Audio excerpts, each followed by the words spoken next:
Production funding for Behind the Headlines is made possible in part by the WKNO Production Fund, the WKNO Endowment Fund, and by viewers like you.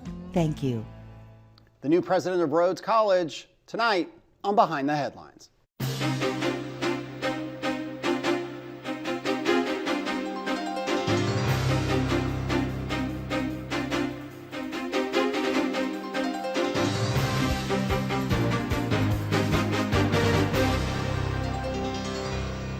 I'm Eric Barnes, publisher of the Memphis Daily News. Thanks for joining us.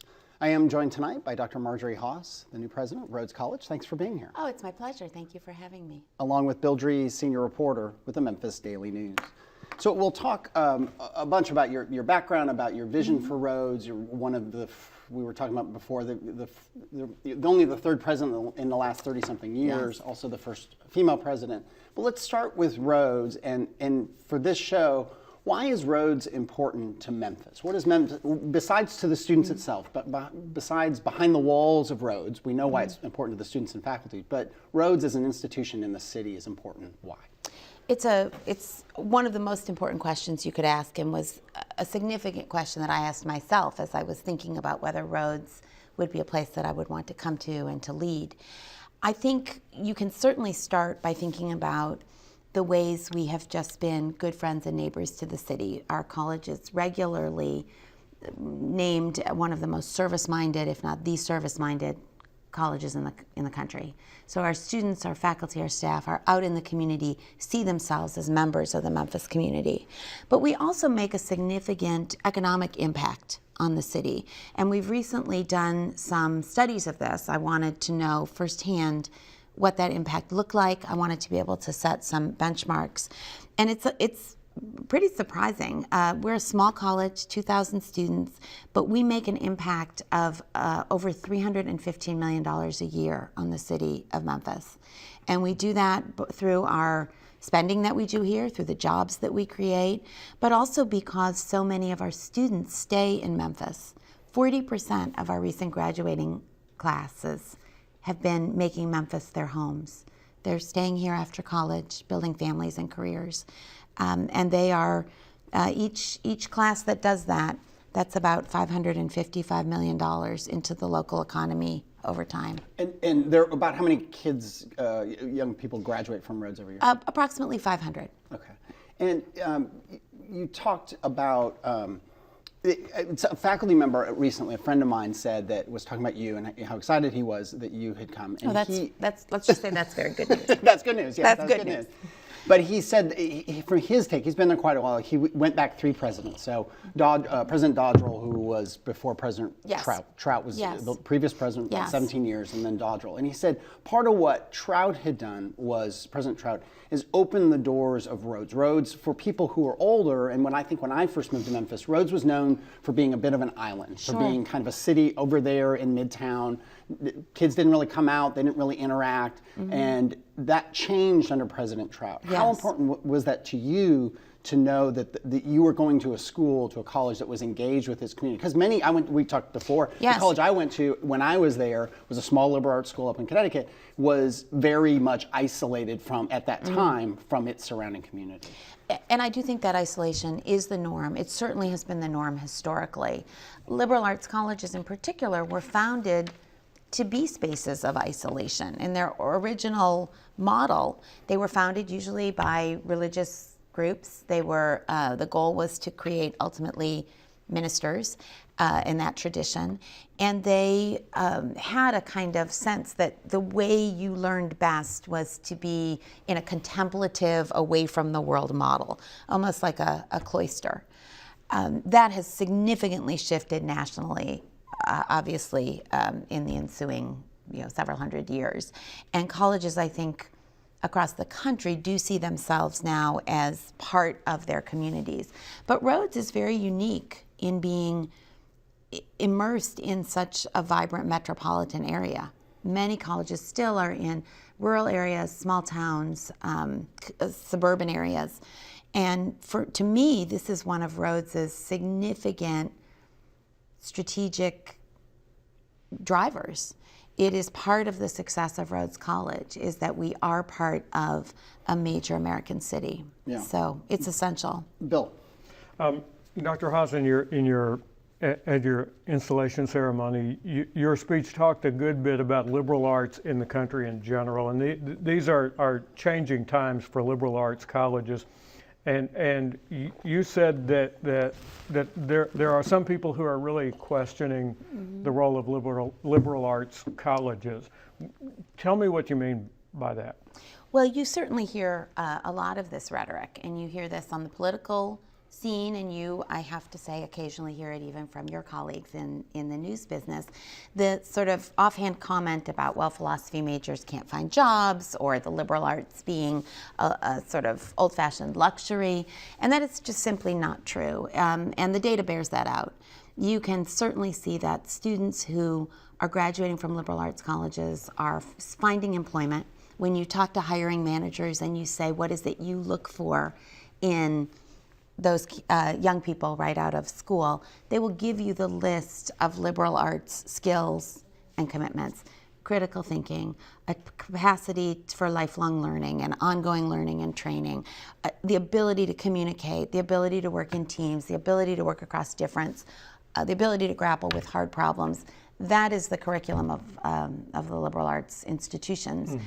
And a recent study was just released actually showing that when you look at lifetime earning and when you look at lifetime satisfaction, there is really no difference between STEM majors and majors in the humanities. So here in Tennessee, with all of the emphasis on 2-year degrees, associate degrees, certification in a specific trade like welding, like the craft trades, so to speak.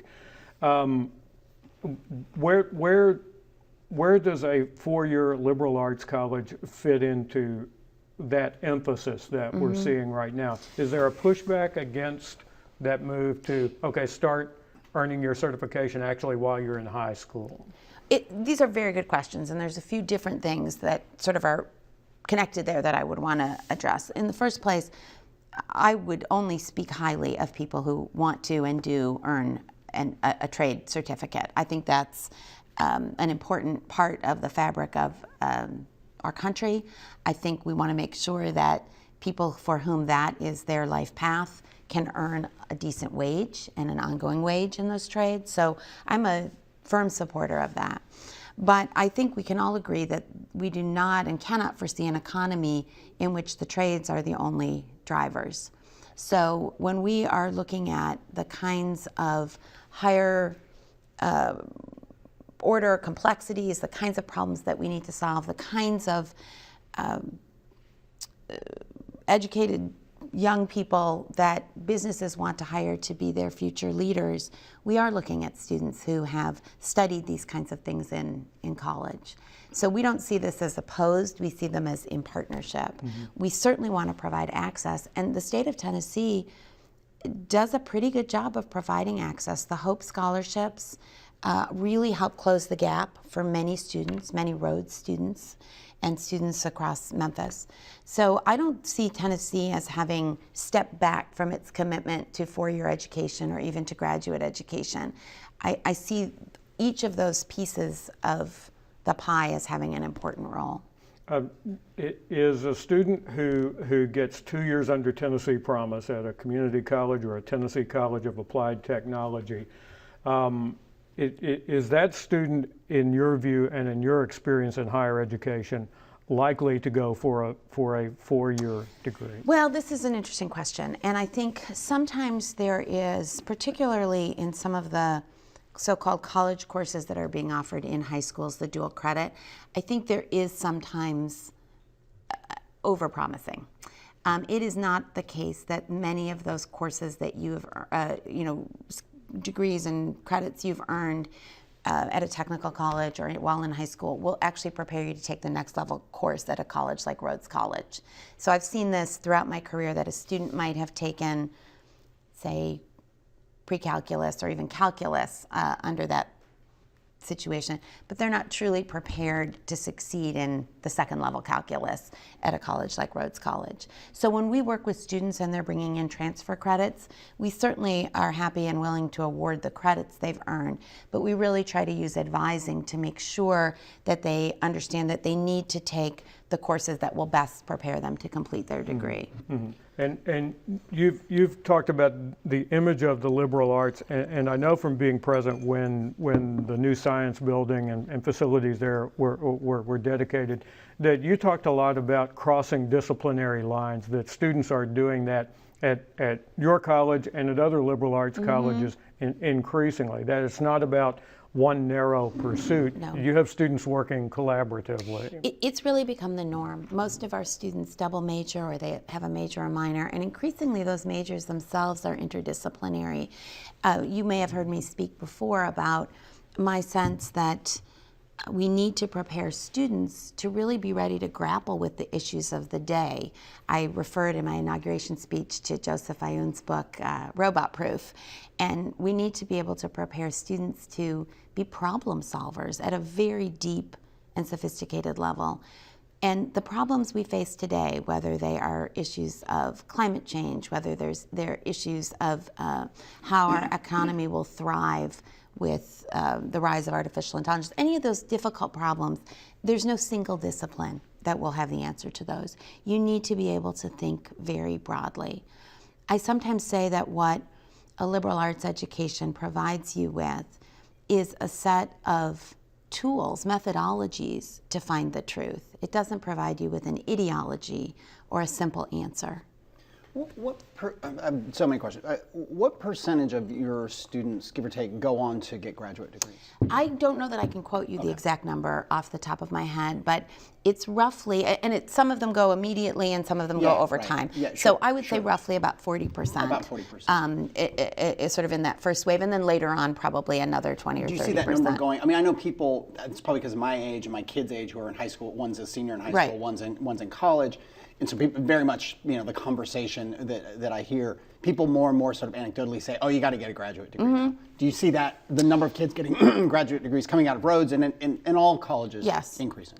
I do. And part of that is, again, because of the nature of work, right? As more rote and routine work, and even what used to be considered higher level heuristic work becomes automated, the skills that students need in order to be competitive on the job market just ratchet up one more notch. We've also done a great job in this country, or a better job, of providing access to higher education. And so a college degree doesn't necessarily set you apart the way that it once did. So graduate school is definitely on the rise. And I think, for our students, that's a great match. That broad-based undergraduate degree that really prepares them for entry-level jobs and for that next step, and then a graduate degree that perhaps gives them some deeper depth in a particular technical area. For Rhodes, for all colleges, I mean, right now, cost affordability is a huge issue. You talked about it at your inauguration. And we should back up a little bit, just timing-wise. You started the job in the summer. Yes, on July 1st, which is typical for college. That's when we usually do those changeovers. Yeah, and there was but the inauguration ceremony was in early January. Yes, and that also is typical. Yeah. We typically, we want to have time to sort of build up some excitement and enthusiasm. And because one does not campaign for the college presidency, you do need some time to craft a sense of vision and mission for the institution. Yeah. So just because we talked about your recent inauguration, but you've been in the job since the summer. So just so people kind of track have that sense. College affordability, it's a huge issue. It's some years, college across the country, the tuition was going up 5%.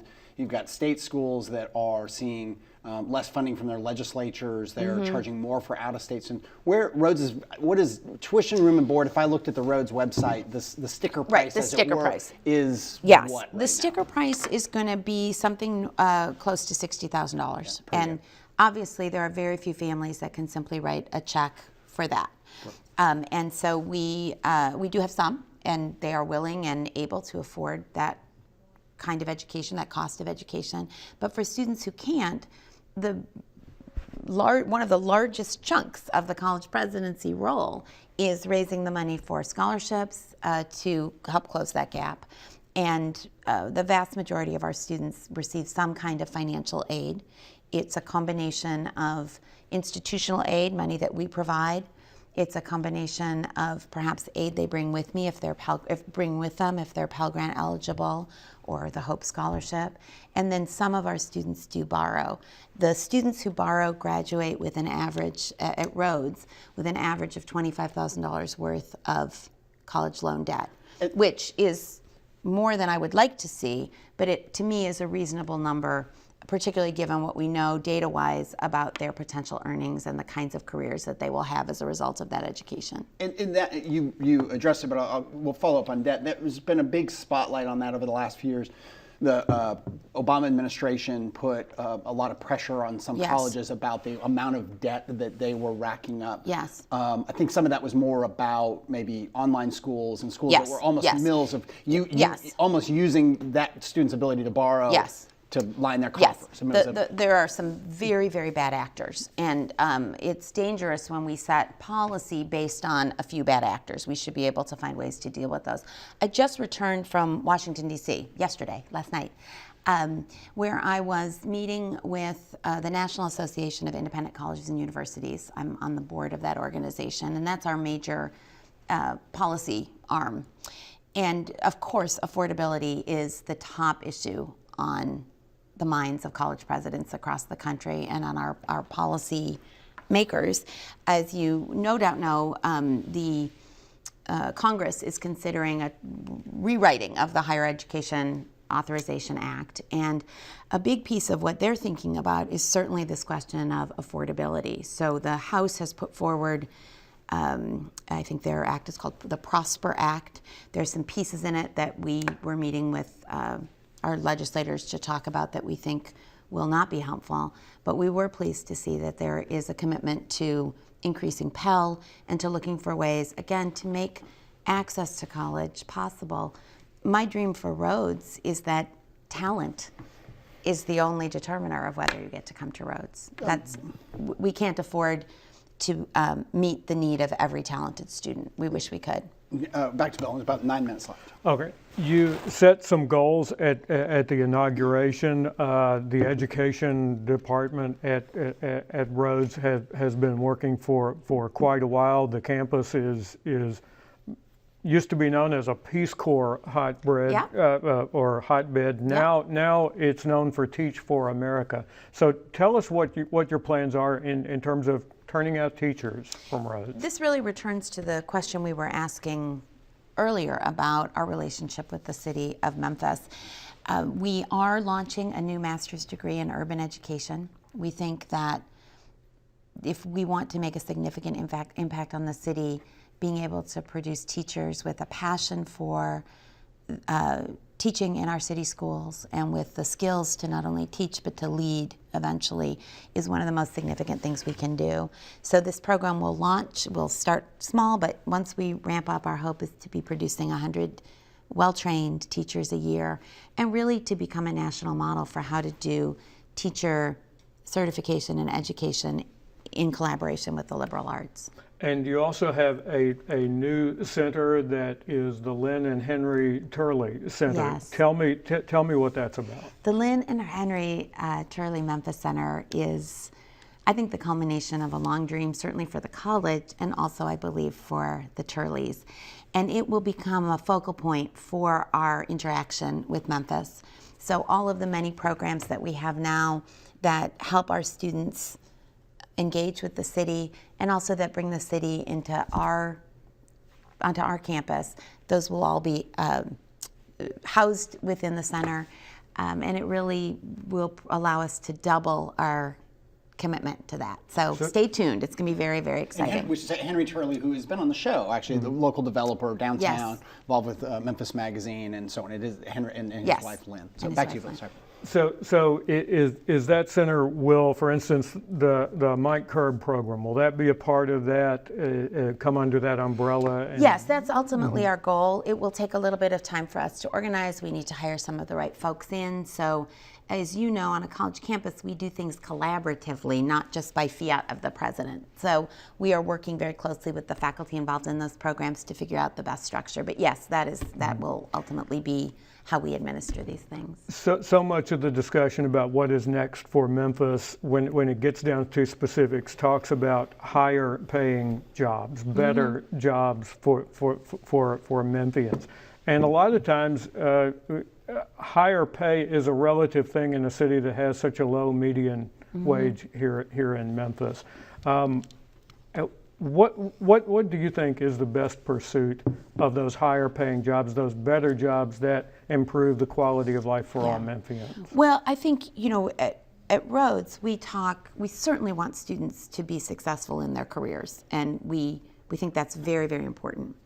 But we firmly believe, and I deeply believe, that education is not a private good, it's a public good. And I think we have really lost sight of that in our narrative around higher education in this country, and it's a tragedy.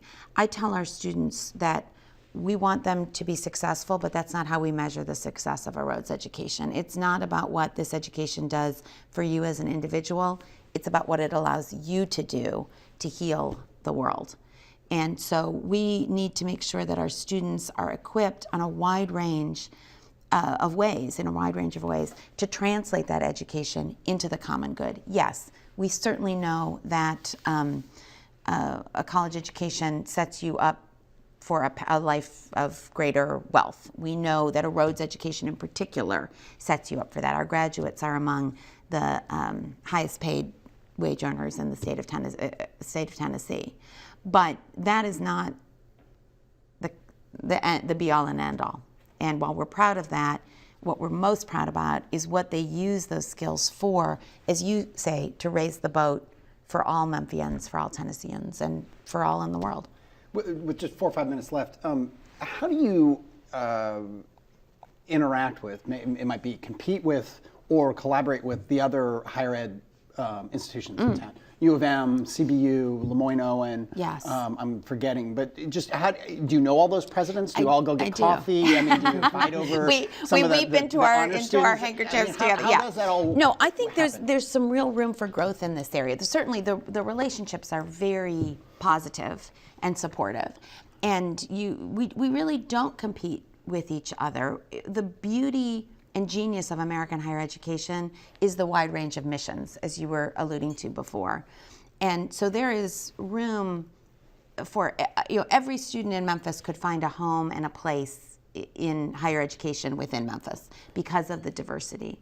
But I do think that gives us some really good opportunities to collaborate, both programmatically, but also even in the ways that we help frame the narrative around higher education in Memphis. We're excited about the new city branding initiative, and we're looking forward to working to talk about the ways that Memphis is a great college town, a great place to come. Rhodes, as you know, draws nationally, so while some of our students come from Memphis, the vast majority do not. And part of what we're helping them understand when we help them understand that Rhodes might be a good home for them academically is that Memphis will be a great home for them to live in and work in for 4 years, and then again, we hope for even longer than that. And Dr. Trout talked about this continually. More Rhodes graduates are staying here in Memphis after they graduate. 40%, and we talked about the economic impact that makes. I refer to Rhodes as a brain faucet instead of a brain drain. Many cities experience a brain drain where where talented, well-educated students leave the city.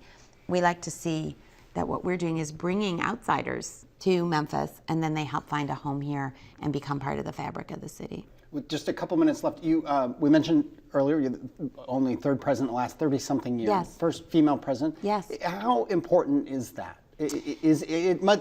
Some part of me wants to say, is that still important? But obviously it is. And given everything that's going on nationally, the conversation about women and glass ceilings and so on. And even some of the more difficult issues around Me Too and around Title IX and sexual assault issues, I do think it is still a big deal. And it's easy for me sometimes to forget that it is a big deal because I'm just here doing my work. Always been a woman, so don't know any other way to do my work. Right. But I'm very aware of how important it is for our students in particular to serve as a role model.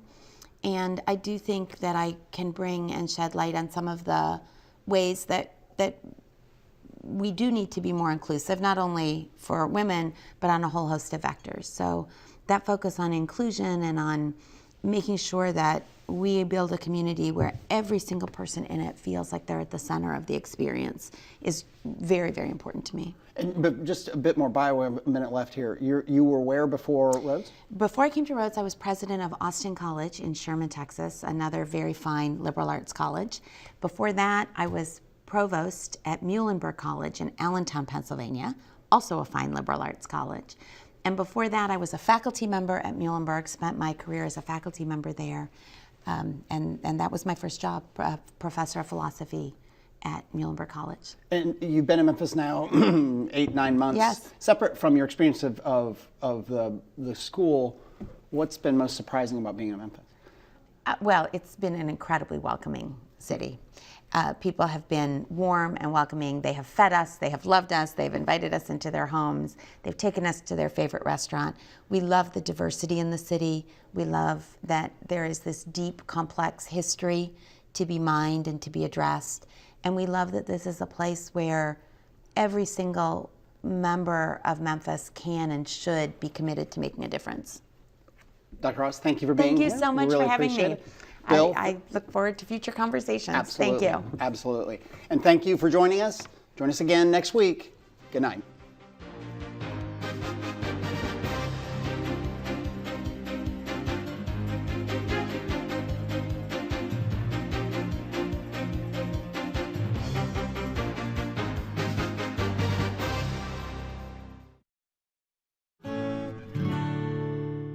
Done was President Trout has opened the doors of Rhodes. Rhodes, for people who are older, and when I first moved to Memphis, Rhodes was known for being a bit of an island, for being kind of a city over there in Midtown.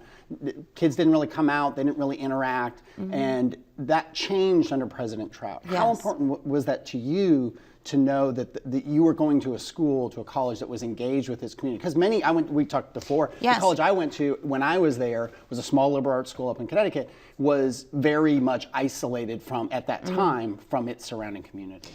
And I do think that isolation is the norm. It certainly has been the norm historically. Liberal arts colleges in particular were founded to be spaces of isolation in their original model. Production funding for Behind the Headlines is made possible in part by the WKNO Production Fund, the WKNO Endowment Fund, and by viewers like you. Thank you.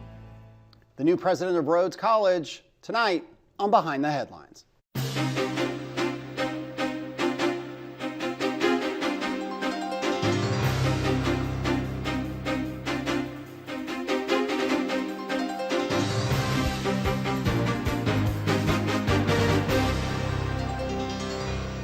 I'm Eric Barnes, publisher of the Memphis Daily News. Thanks for joining us. I am joined tonight by Dr. Marjorie Hass, the new president of Rhodes College. Thanks for being here. Oh, it's my pleasure. Thank you for having me. Along with Bill Dries, senior reporter with the Memphis Daily News. So we'll talk a bunch about your background, about your vision for Rhodes. You're one of we were talking about before, only the third president in the last 30-something years, also the first female president. But let's start with Rhodes, and for this show, why is Rhodes important to Memphis? What is Memphis, besides to the students itself, but besides behind the walls of Rhodes, we know why it's important to the students and faculty, but Rhodes as an institution in the city is important. Why? It's one of the most important questions you could ask, and was a significant question that I asked myself as I was thinking about whether Rhodes would be a place that I would want to come to and to lead. I think you can certainly start by thinking about the ways we have just been good friends and neighbors to the city. Our colleges regularly named have been making Memphis their homes. They're staying here after college, building families and careers. And they are, each class that does that, that's about $555 million into the local economy over time. And there, about how many kids, young people graduate from Rhodes every year? Approximately 500. Okay. And you talked about, a faculty member recently, a friend of mine was talking about you and how excited he was that you had come. And let's just say that's very good news. That's good news, yeah. That's good news. But he said, from his take, he's been there quite a while. He went back 3 presidents. So President Dodrell, who was before President Trout was the previous president, 17 years, and then Dodrell. And he said part of what Trout had... One of the most service-minded, if not the service-minded, colleges in the country. So our students, our faculty, our staff are out in the community, see themselves as members of the Memphis community. But we also make a significant economic impact on the city. And we've recently done some studies of this. I wanted to know firsthand what that impact looked like. I wanted to be able to set some benchmarks. And it's pretty surprising. We're a small college, 2,000 students, but we make an impact of over $315 million a year on the city of Memphis. And we do that through our spending that we do here, through the jobs that we create, but also because so many of our students stay in Memphis. 40% of our recent graduating class